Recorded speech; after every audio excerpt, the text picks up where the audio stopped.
আমাদের নির্বাচনের প্রস্তুতি এবং নির্বাচনকে অবাধ ও সুষ্ঠু অংশগ্রহণমূলক করার জন্য কি কি করণীয়, বাংলাদেশের বিরুদ্ধে যে ষড়যন্ত্র, নির্বাচন বানচালের যে ষড়যন্ত্র, এই সকল বিষয়ে আমরা খোলামেলা আলোচনা করেছি। আমরা বলেছি মাননীয় উপদেষ্টাকে যে দীর্ঘ সময় সংগ্রাম, রক্ত এবং জীবন দেওয়ার বিনিময়ে আমরা একটা নতুন বাংলাদেশ পেয়েছিলাম। স্বৈরাচার এবং ফ্যাসিবাদের শুধু পতনই হয়নি, তাদের নায়করা দেশ ত্যাগে বাধ্য হয়েছে। এদেশের মানুষ আশা করেছিল এই পরিবর্তনে একটি গুণগত পরিবর্তন আসবে রাজনীতিতে, অর্থনীতিতে, আমাদের রাজনৈতিক কালচারে, নির্বাচনের সর্বত্র আমরা একটা নতুন বাংলাদেশের যাত্রা শুরু করে একটি সমৃদ্ধ বাংলাদেশে আমরা পৌঁছতে পারব। আপনারা জানেন প্রধান উপদেষ্টা তিনটি বিষয়ে জাতিকে আশ্বস্ত করেছিল। একটি হচ্ছে উনি রিফর্মস করবেন, কিছু বিষয় সংস্কার করবেন, যে সমস্ত কারণে বারবার এদেশে নির্বাচন এবং নির্বাচন প্রশ্নবিদ্ধ হয় এবং স্বৈরাচার প্রতিষ্ঠিত হয়েছিল। রিফর্মস করা হবে, বিচারকে দৃশ্যমান করা হবে এবং বিশ্বমানের আনন্দঘন একটি নির্বাচন অনুষ্ঠান করা হবে। কিন্তু আজকে যে পরিস্থিতি দাঁড়িয়েছে, এই সমস্ত অর্জন প্রশ্নবিদ্ধ আছে বলে আমরা ওনাকে জানিয়েছি। প্রথম যে রিফর্মস সংস্কার, আপনারা অনেকেই আমাদের সাথে ছিলেন। আমরা প্রায় 1 মাসের অধিক সময় ধরে 31টি দল, নির্বাচন রিফর্মস কমিশন সব মিলিয়ে আমরা একটি জায়গায় আসার জন্য চেষ্টা করেছি এবং সেখানে অনেক ডেভেলপমেন্টও আছে। সেটা হচ্ছে আমরা অনেকগুলি বিষয়ে ঐকমত্য পোষণ করেছি সব দল, এবং মেজর ইস্যু ছিল 19টি। দু একটি দল কোনো মেজর ইস্যুতে নোট অফ ডিসেন্ট দিয়েছেন, কিন্তু সবসময় মোর দেন 2/3 দল একেবারেই নিঃশর্ত ঐকমত্য পোষণ করেছে। নোট অফ ডিসেন্ট যে কোনো দল দিতে পারে, যে কোনো বিষয়ে, যে কোনো ব্যক্তিও দিতে পারে, এটা তার রাইটস আছে, কিন্তু এই নোট অফ ডিসেন্টের মাধ্যমে সিদ্ধান্তের কোনো হেরফের হয় না, ব্যত্যয় হয় না। সহজে বোঝার জন্য আমি যেটা বলতে চাই যে হাইকোর্টে 3 বিচারপতির বেঞ্চ হয়, আপনারা জানেন। অনেক সময় 2 বিচারপতি যদি একমত হয়, সেটা রায় হিসেবে বিবেচিত হয়, আর যিনি ভিন্নমত পোষণ করেন উনি নোট অফ ডিসেন্ট দিতে পারেন ফর রেকর্ড অনলি। এই জন্য যে 19টা বিষয়ে with some note of dissent আমরা একমত হয়েছি, এগুলাকে আমরা মনে করি যে ঐকমত্য পোষণের ক্ষেত্রে একটি উল্লেখযোগ্য অগ্রগতি। কিন্তু আনফর্চুনেটলি উনি যা বলেছেন যে নির্বাচনের আগেই কিছুটা বিচার হয়ে যাবে, আমরা বলেছি অসুবিধা নাই, বিচার ইজ এ কন্টিনিউয়াস প্রসেস, একদিনে সব অব্যাহত রাখতে হবে, সেই প্রক্রিয়া অব্যাহত রাখতে হবে। 3 নম্বর, একটি ঘটনা এবং এতে করে তার নিরপেক্ষতা ক্ষুণ্ণ হয়েছে এবং একটি দলকে বেনিফিট দেওয়া হয়েছে মানুষের পারসেপশনের ক্ষেত্রে যে এই দলটি আগামী নির্বাচনে ভালো করবে। 2, আমরা বলেছি যে 5ই অগাস্টে যে জুলাই ডিক্লারেশন ছিল, ঘোষণা, সে ঘোষণাটিও সকলের সাথে আলোচনা করে ঐকমত্যের ভিত্তিতে ঘোষিত যন্ত্র বলে আমি মনে করি। কারণ হচ্ছে ইলেকশন হচ্ছে একটা পারসেপশনের ব্যাপার। এখন উনি আজকে আমাদের সাথে বলেছে জুলাই চার্টার এটা ওনারের সাবজেক্ট এবং এটা হইতে হবে, কিন্তু এটা অর্জন না করে নির্বাচনের ট্রেন ছেড়ে দেওয়াটা এক ধরনের আমি কি বলবো, এক ধরনের ভুল সিদ্ধান্ত। কারণ একটা দল যেভাবে চেয়েছে সেভাবে হয়েছে, তারা নির্বাচনে দিয়ে গেছে। আর বাকি সকল মেজর দল কিন্তু আমরা এই বিষয়ে এক আছি যে জুলাই সনদের বাস্তবায়ন করতে হবে। শুধু আমরা এর জন্য লড়াই করছি, দাবি করছি, আর একটি দল এটা ছাড়াই এগিয়ে যাচ্ছে। এখানে একটা বৈষম্য তৈরি হয়েছে, কারণ একটি দলকে অফেন্সিভ রাখা হয়েছে আর আমাদেরকে ডিফেন্সে দিয়ে দেওয়া হয়েছে। আমি এটা বলেছি, এখানে লেভেল প্লেইং ফিল্ডের যে ইস্যুটি, এটা ক্ষুণ্ণ হয়েছে এবং এটা আপনাকে ঠিক করতে হবে, নির্বাচনের আগেই ঠিক করতে হবে। আমরা পিআরের ব্যাপারে কথা বলেছি। এখন 31টি দল যারা আমরা নির্বাচন কমিশনে, আমরা যারা ঐক্যমত্য কমিশনে রিফর্মসে ছিলাম, এর ভিতরে 25টি দল পিআর চায়। যেমন বামপন্থী দলগুলো পিআর চায়, ইসলামী দলগুলো পিআর চায়, তার বাইরেও যে সমস্ত দল আছে, যেমন নূরের দল আছে, এবি পার্টি আছে, আমাদের রাষ্ট্র সংস্কার আন্দোলন আছে, এরা সকলে পিআর চায়। সুতরাং আমরা বলেছি পিআর এদেশের মেজরিটি রাজনৈতিক দল চাচ্ছে, যারা মেজরিটি মানুষকে প্রতিনিধিত্ব করে।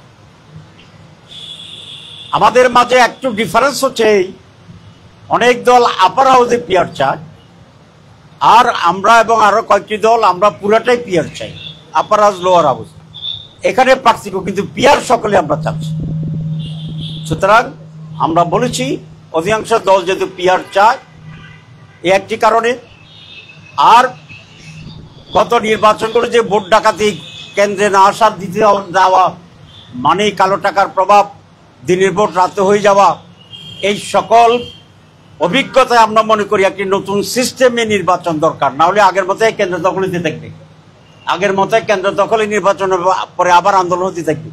সুতরাং এটাকে থামানোর জন্য একটি নতুন পদ্ধতি, যেটার ব্যাপারে কেন্দ্র দখল হবে না, কালো টাকার বিষয় হবে না, জোর জবরদস্তি হবে না।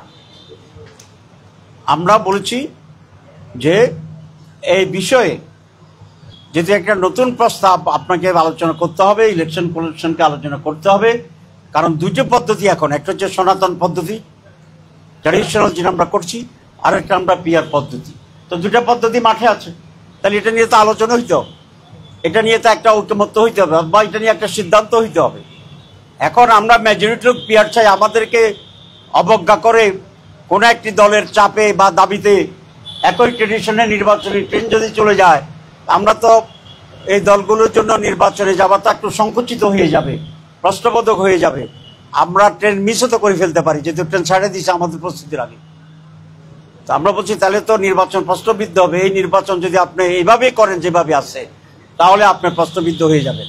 আমরা নির্বাচন চাই ফেব্রুয়ারিতে, কিন্তু এইসব প্রশ্নগুলোর সকলে মিলে একটা সমাধান করতে হবে এবং সকলের সন্তুষ্টি এবং সম্মতি এবং অংশগ্রহণের মাধ্যমেই নির্ধারিত সময়ে একটি সুষ্ঠু, অবাধ, উৎসবমুখর নির্বাচনের ব্যবস্থা করতে হবে। আমরা আরো আশঙ্কার কথা বলছি। আমরা এটা বলেছি যে এখন পরিস্থিতি যেটা দেখা যাচ্ছে, যেমন নুরুর উপরে যেভাবে হামলা হইল, আমাদের ফসল, তার আন্দোলনের ফসলেই তো এই সরকার, তার আন্দোলনের ফসলেই তো নতুন বাংলাদেশ। দ্বিতীয় স্বাধীনতা যুদ্ধের অন্যতম সে নায়ক, তাকে পুলিশ অ্যাক্সিডেন্টালি একটা বাড়ি ফলে গেল, সেটা ভিন্ন কথা। লক্ষ্য করে যেভাবে হামলা করেছে, এটা তো ন্যাক্কারজনক বললে কাবার হয় না, দুঃখজনক বললে কাবার হয় না, অপ্রত্যাশিত বললে তো একেবারেই কাবার হয় না। এটার জন্য নতুন শব্দ আবিষ্কার করে এটাকে নিন্দা করতে হবে। এত বাজে একটা ঘটনা করছে সরকার। আমরা এটা অফিসিয়ালি নিন্দা করি, দুঃখবোধ করি এবং এটার যথাযথ বিচার বিভাগীয় তন্ত্র শুরু করে কঠিনভাবে দোষীদের শাস্তির ব্যবস্থা করতে হবে। আমরা শেষ করি নাই, ধৈর্য একটু থাকলে ভালো হয়। আমরা এই জন্য বলছি যে এই যে লক্ষণটি, যে নির্বাচন হওয়ার ক্ষেত্রে আগেই পরিস্থিতি ঘোলাটে হচ্ছে। আপনারা কোনো কোনো দলের লোকদের বক্তব্য দেবেন, কলজা ছেড়ে ফেলবে, জিব্বা কাটিয়ে ফেলবে। তারপরে এখন তো লোকেরা ভয় পেতেছে যে জিব্বা তো একটাই, দুইটা হইলে না একটা কাটলে আর একটা থাকে, কিন্তু একটা যে জিব্বা হিটা কাটিয়ে ফেললে এখন বেচারা তো খাইতেও পারবে না, কথা বলতেও পারবে না। আমরা আজকে বলে আসছি ওনাকে যে আপনার এই দেশে এরকম কথা হয়, পরিচিত লোকের কথা বলে, আপনি তো কিছু করছেন না। আপনি বলবেন যে সব ঠিক হয়ে যাবে, ভোটের দিন দেখবেন যে সব দখল হয়ে গেছে, তখন রাতে আপনি একটা বিবৃতি দিবেন, দুঃখ প্রকাশ করে যে আমি নির্বাচন চাই নাই, এতে কোনো সমস্যার সমাধান হবে না। কথা পরিষ্কার। সুবিলন সাহেব বক্তৃতার সবসময় বলতো কথা পরিষ্কার, ঠিক আছে? আমাদের কথা খুব পরিষ্কার যে সুষ্ঠু অবাধ নির্বাচনের জন্য এখনো অনেক সময় বাকি আছে। সঠিক সিদ্ধান্ত নিতে হবে। প্রত্যেকটি রাজনৈতিক দল তার কর্মীদের দায়িত্ব নিতে হবে। অনেকে বলে কর্মীরা কথা শুনে, না শুনলে তাহলে বাদ দেন। যে কথা আরো কথা আছে, আজকে সব বলবো না, কিন্তু প্রত্যেকটি দল তার দায়িত্ব নিতে হবে। আমরা বলেছি যে আগে এক দল বাস স্ট্যান্ড দখলে নিছে, এখন আরেক দল বাস স্ট্যান্ড দখল করছে। দল বলল না, একটা গ্রুপ। দল বলে তো পুরো দল বুঝায়। একটা গ্রুপ আগে চাঁদাবাজি করতো, এখন আরেকটা গ্রুপ চাঁদাবাজি করতে হলে। তো এই অন্তর্বর্তী সরকার এই দখলদারদের ব্যাপারে কোনো ভূমিকা নিয়েছে আমরা এটা দেখি না। এটা শুধু একটি দলের দায়িত্ব নয়, সরকারের প্রধান দায়িত্ব। তো যে সরকার একটা বাস স্ট্যান্ড ক্লিয়ার করতে পারে না, একটা চাঁদাবাজকে ধরে শাস্তি দিতে পারে না, সেই সরকারের এত বড় নির্বাচনে এত বড় সন্ত্রাসী এত কিছুকে কিভাবে ট্যাকেল করবে, আমরা এতে শঙ্কিত এবং আমরা কিছুটা উদ্বিগ্ন আছি।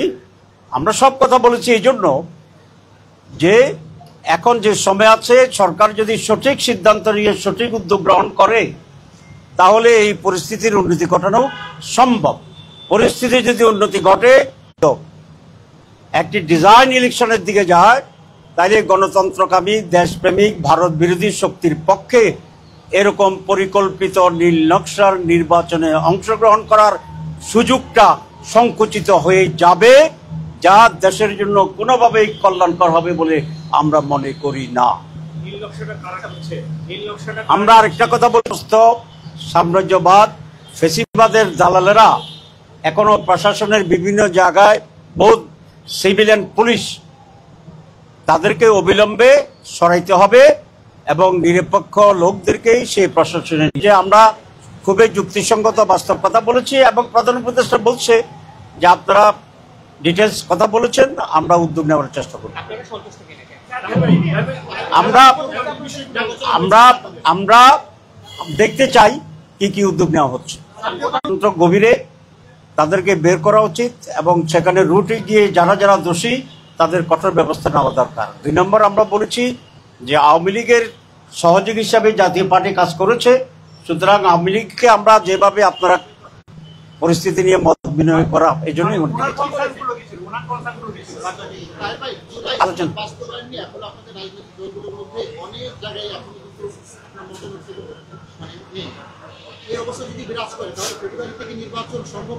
বাধা দিচ্ছি। আর মেজর যারা আমরা স্টেক আছি, আমরা সকলেই এই ব্যাপারে একমত। যেমন বাংলাদেশ জামাত ইসলামী, যেমন এনসিপি, যেমন ইসলামী আন্দোলন, যেমন অন্যান্য ইসলামী দলসমূহ, যেমন এবি পার্টি, যেমন নির্বাচনের ট্রেন আপনারা মিস করার পথে আর কি একটি দলের জন্য নির্বাচন আয়োজন হয়ে গেছে, নীল নকশা নির্বাচনের দিকে যাচ্ছে। নীল নকশায় কারা জড়িত, কারা করছে এবং যেটা আপনার ঢাকা, আপনারা এই ধরনের নির্বাচনে যাবেন কিনা? জি, নীল নকশা তো যারা করে তাদেরকে সবসময় সম্মুখে দেখা যায় না।